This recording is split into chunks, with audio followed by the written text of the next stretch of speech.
Today's lesson is what are the digraphs? Digraphs.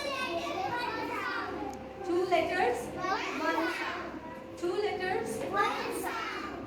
Today we have C and H. They have sound. Which sound C and H have?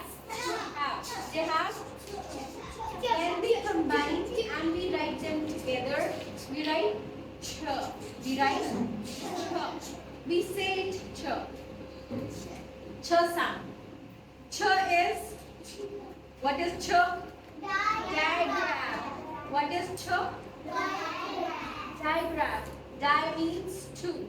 Di means two. Graph. We are taking graph of two letters and we are giving it one sound ch. We are giving it one sound ch. Just like in chocolate. Ch. Chocolate. Chocolate. Cheese. Ch. Then chill. Chill.